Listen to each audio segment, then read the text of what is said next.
வந்து செமையா டென்ஷன் ஆயிடுறாங்க. நான் இப்போ போய் காவேரி கிட்ட அக்கா கிட்ட கேட்குறேன். என்ன நடக்குதுன்னு சொல்லிட்டு உங்களுக்குள்ள அப்படின்னு சொல்லிட்டு பார்க்குறாங்க. உடனே வந்து இங்கே பார் நீ இப்படி போய் காவேரி கஷ்டப்படுத்த வந்து அப்படியே போயிடு. திரும்பி இது வீட்டுக்கு வந்த நடக்கிறதே வேறு அப்படின்றாரு. அதை கேட்டு யமுனா செமையா டென்ஷன் ஆயிடுறாங்க. அப்போது அந்த காவேரி அக்கா தான் உங்களுக்கு முக்கியமாக போச்சுல, நான் உங்களுக்கு முக்கியமாக இல்லைல்ல அப்படின்னு சொல்கிறாங்க.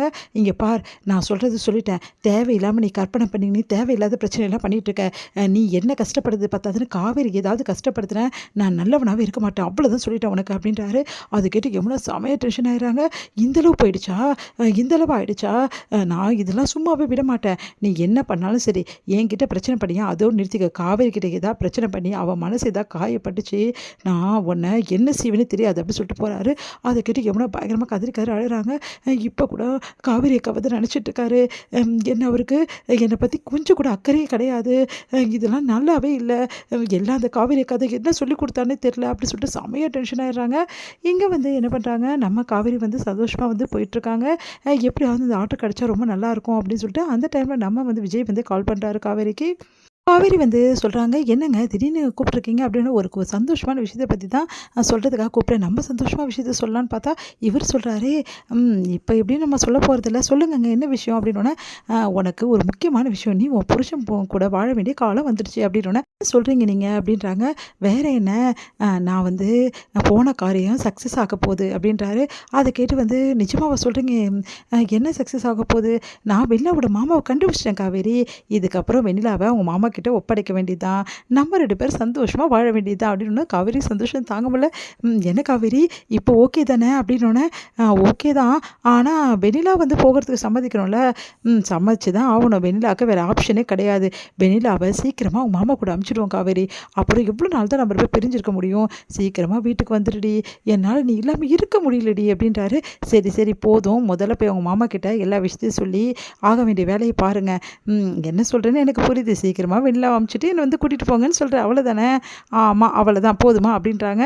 சரி சரி எங்கே போயிட்டுருக்க அப்படின்னோடனே, இல்லைங்க ஒரு ஸ்டால் ஒன்று வரதா இருந்தது, அது விஷயமா போயிட்டுருக்கேன், என்ன ஸ்டால் அப்படின்னு, நீங்கள் நேரில் வாங்க நான் எல்லாத்தையும் சொல்கிறேன், அதுக்கப்புறம் இப்போ எதுவும் தேவையில்லை, நீங்கள் வந்தோடனே பேசிக்கலாம் அப்படின்னோடனே, சரி காவேரி ஒன்றே ஒன்று கொடுக்கலாம்ல, அதெல்லாம் அப்புறம் தான் வைங்க போனேன் அப்படின்னு சொல்லிட்டு வச்சுட்டு சிரிச்சுட்டு வந்து வண்டி எடுக்கிறாங்க. கரெக்டாக யாரோ வண்டி இடிக்கிற மாதிரி வராங்க, பார்த்து அதிர்ஷ்டறாங்க காவேரி.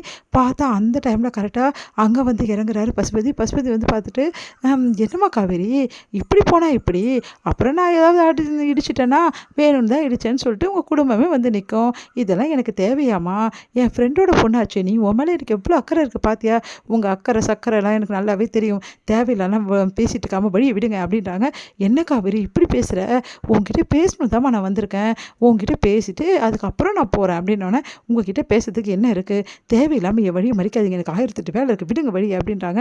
என்ன காவேரி இப்படியெல்லாம் பேசினா எப்படி, உனக்கு கொடுத்த அடியெல்லாம் பத்தாது போட்டிருக்கு, இன்னும் நிறைய கொடுக்கணும் போட்டிருக்குது, அப்போ தான் சரிப்படு போட்டிருக்க, இப்போ என்ன நடந்துச்சுன்னு சொல்லிட்டு ஓவராக பண்ணிட்டு இருக்க, என்ன நடக்கணும், உன் புருஷனை விட்டு பிரிஞ்சுட்ட, உன் அம்மா வீட்டில் இருக்க, இதுக்கப்புறம் உனக்கு என்ன நடக்கணும், என் பொண்ணுக்கு வந்து வாழ்க்கை இப்படி அமைஞ்சிச்சே நான் கவலைப்பட்டேன், ஆனால் உன் வாழ்க்கையை நினச்சா இன்னும் பரிதாபமாக இருக்குது அப்படின்றாரு.